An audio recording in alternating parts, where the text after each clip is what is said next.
Gue kepengen memperkenalkan kalian kepada seorang pemuda yang namanya Doni. Doni mirip dengan kalian.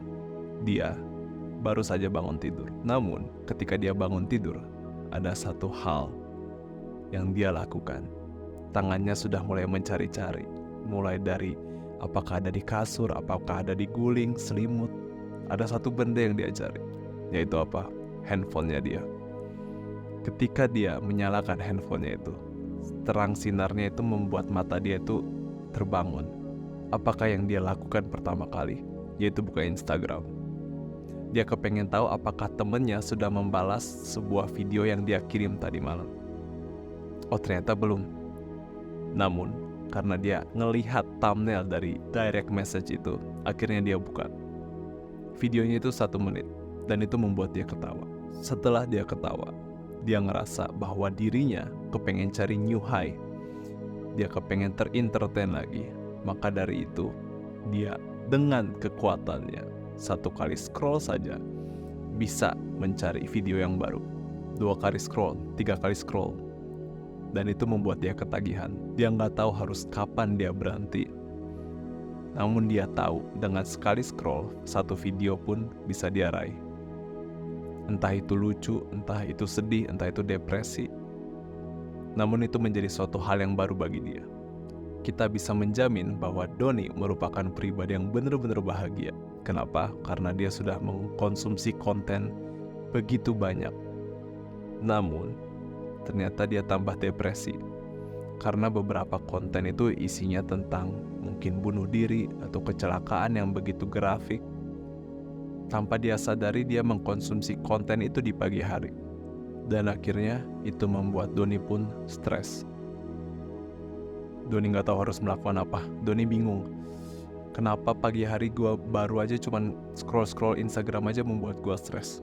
Gue gak tahu gue harus berbuat apa. Dia tahu ada satu hal yang membuat dia bahagia secara instan. Ada video, ada sebuah website yang dimana kalau misalnya dia tonton terus, itu membuat dia memanjakan diri dia untuk bisa bahagia. Yaitu apa? Konten PMO. 2 jam dia setelah menonton, dia pun akhirnya relapse. Ketika dia relapse, dia benar-benar ngerasa bersalah bahwa harinya itu di pagi hari dia hancurkan, dan itu membuat dia kecewa. Padahal dia relapse tadi malam, dia kecewakan dirinya. Kenapa ini bisa terjadi? Padahal gue udah janji kepada diri gue bahwa ini yang terakhir. Gue udah janji sama Tuhan bahwa ini yang terakhir. Kenapa gue bisa relapse? Dan itu akan membuat dia menjadi benci akan dirinya sendiri, dan itu akan menjadi identitasnya dia. Dan mungkin kalian akan kira perjalanannya berhenti di situ. Tapi tidak. Doni kembali scrolling untuk mencari motivasi. Di video ini gue kepengen ngejelasin ada satu otot yang mungkin kalian tanpa kita sadari gak pernah kita latih. Otot itu benar-benar berperan penting dalam kita mengambil decision making kita, dalam kita mengambil keputusan kita, membuat kita sadar apakah kita harus melakukan ini atau enggak. Dan gue kepengen di sini untuk jelasin yang namanya willpower atau sebuah tekad. Di sini juga gue kepengen kasih tahu bahwa sebuah motivasi itu nggak bakal membuat kalian untuk stop PMO selama-lamanya.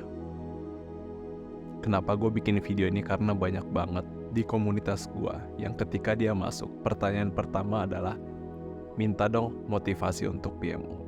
Dan itu membuat gue kayak bertanya-tanya kalimat seperti apa yang bisa gue kasih agar dia stop PMO selama-lamanya. Gue yakin meskipun gue tampar dia sekeras mungkin untuk stop PMO, dia gak bakalan stop PMO selama-lamanya. Motivasi sebagus apapun, mau pakai analogi apapun, itu paling bertahan paling lama pun seminggu. Itu pun kalau benar-benar kena di dalam otaknya dia.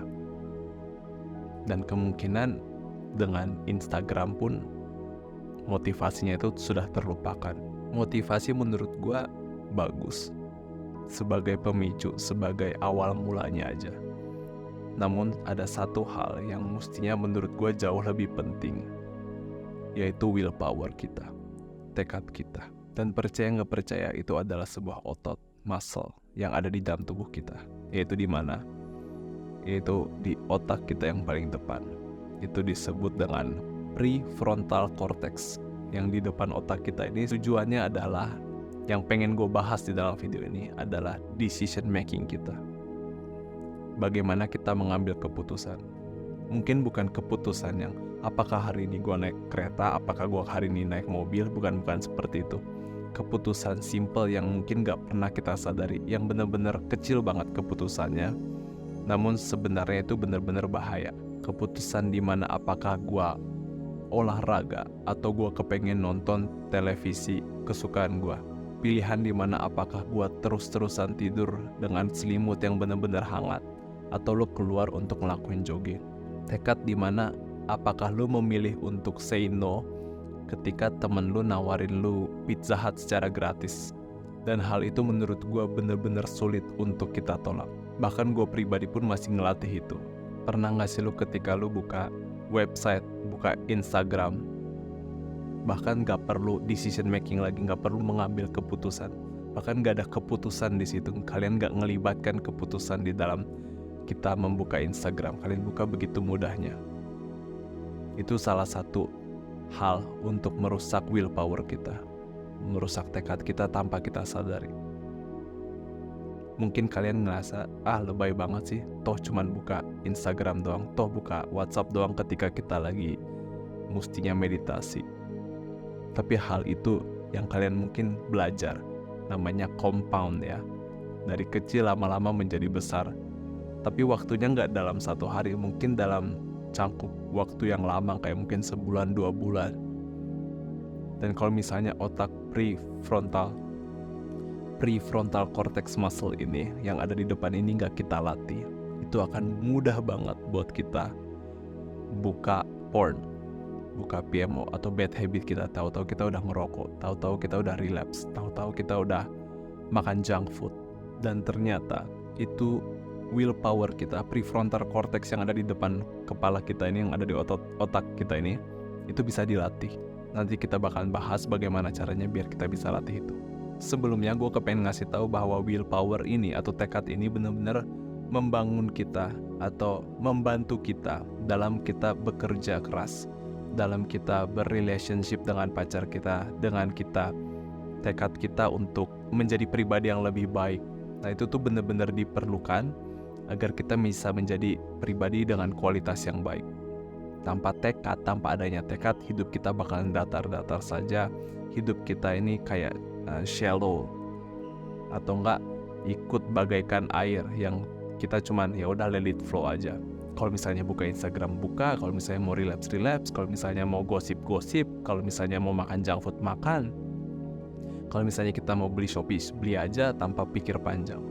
Dan itu yang benar-benar menutup diri kalian, memotong diri kalian terhadap willpower itu. Hal pertama yang bisa kalian lakukan, kita bakal belajar actionable step-nya nih. Apa sih yang bisa kita lakukan untuk melatih willpower kalian? Nomor 1, belajar untuk bilang tidak. Di dalam otak kalian, kapanpun itu.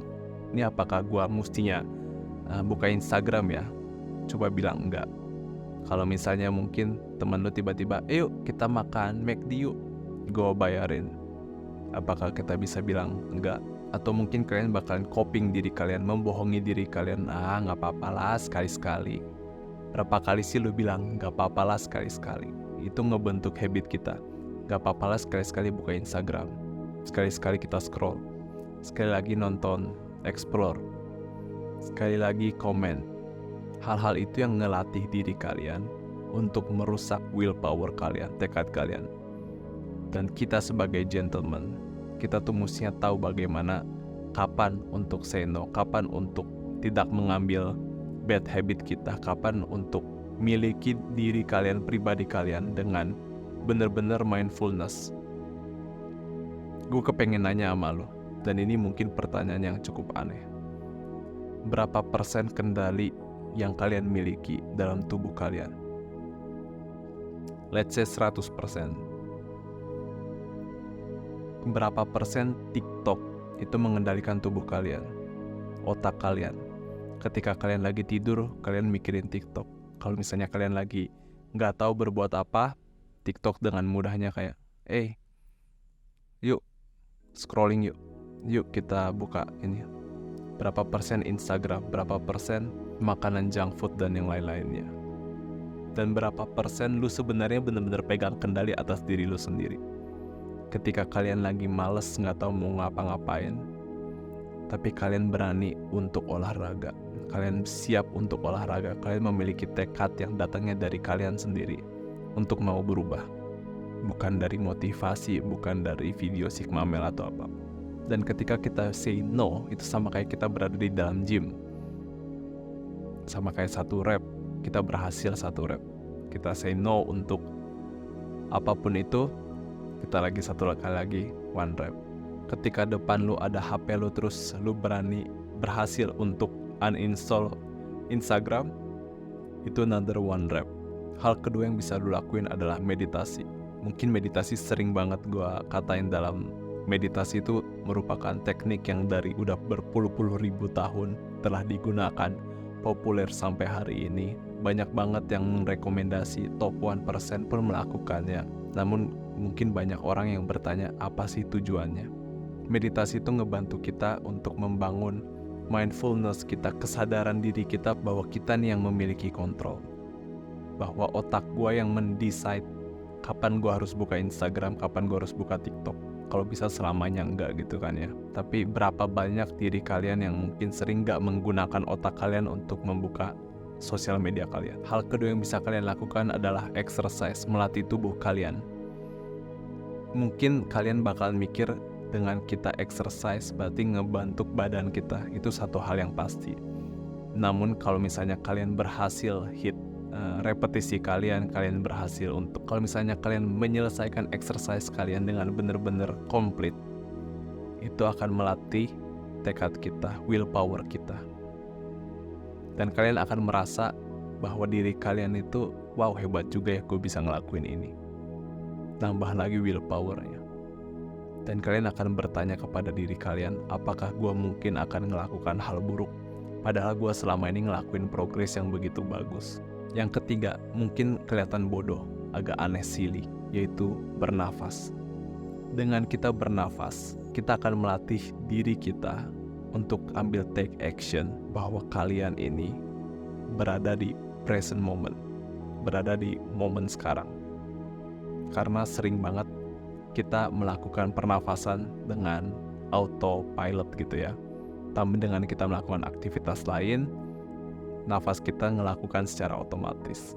Dan dengan kita bernafas secara intention gitu ya, dengan kita sendiri yang melakukan, dan oksigen itu akan menyebar ke seluruh tubuh kita. Hal yang bisa kita lakukan adalah tarik nafas selama 4 detik, tahan, hembusin selama 6 detik.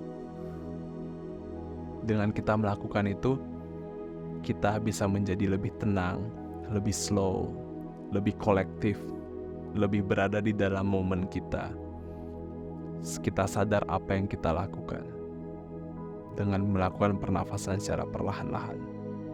Maka itu pernafasan dan meditasi itu bisa menjadi 2 burung 1 batu gitu kan ya. Karena itu dilakukan secara bersamaan. Yang terakhir bisa kalian lakukan adalah lakukan hal yang benar. Sadar bahwa TikTok itu salah, kalian coba buang jauh-jauh. Kalian tahu Instagram itu salah, kalian coba buang jauh-jauh. Kalian sadar bahwa mindless scrolling setiap hari sampai 1 jam, sampai kalian membuat kalian capek, mata kalian merah, gak tahu harus berbuat apa, kering banget, perih, tapi kalian masih memilih diri kalian untuk scrolling. Coba kalian buang jauh-jauh. Ketika kalian kepengen ngelakuin workout tapi males, coba kalian lakuin. Lakukan hal yang menurut kalian benar. Ketika kita mau membantu orang, lakukan itu dengan tulus hati. Hal-hal itu yang akan menaikkan diri kalian tanpa kita sadari, menambah willpower kita bahwa elu itu adalah pribadi yang berkualitas. Setelah kalian mendengar ini, setelah kalian memproses semua yang gue kasih, gue kepengen kalian dengan simple aja press subscribe. Karena ini membutuhkan waktu buat gue prepare, dan gue kepengen share kepada kalian dengan bahasa yang mungkin lebih mudah dipahami. Kalau misalnya kalian subscribe, gue janji gue bakal memberikan yang terbaik untuk self-improvement channel ini. Oke, lanjut lagi. Hal yang kalian bisa lakukan adalah coba dari hal yang gue sebutin tadi, kayak bernafas, olahraga, meditasi, semua itu yang gue sebutin, kalian coba pilih salah satu yang bisa kalian terapkan. Mungkin kalian mau pengen ambil semuanya tapi nggak perlu. Sama kayak nge-gym, kalian mungkin mulai dari 1 kilo dulu sebelum ngambil yang 5 kilo. Kalian coba terapkan, menurut kalian mana salah satu habit yang gue sebutin ini yang bener-bener bisa kalian lakukan. Perlahan kalau misalnya kalian terbiasa, kalian coba tambahin satu lagi. Hal kedua yang kalian bisa benar-benar lakukan setelah menonton ini adalah tanyakan diri kalian bahwa mana ya habit kurung waktu mana ya yang gue lakukan yang mungkin merusak otak gue. Apakah itu yang di pagi hari seperti Doni? Kalau misalnya kalian ngerasa itu, kalian coba ganti. Ketika kalian bangun tidur, hal pertama yang kalian lakukan adalah meditasi contohnya. Langsung kalian ganti instantly. Banyak banget di luar sana yang mungkin dengan mudah buka sosial media mereka, tapi butuh sebuah karakter, butuh sebuah dedikasi, butuh sebuah tekad yang kuat. Pria yang lebih maskulin. Coba diam sebentar. Sadar akan sekeliling lu, sadar akan momen lu. Sadar bahwa waktu itu berdetik, terus berjalan. Sadari itu. Sadari apa yang lu lakuin sekarang. Pertanyakan kenapa lu lakuin itu. Apakah itu menghibur lu atau sebenarnya lu cuman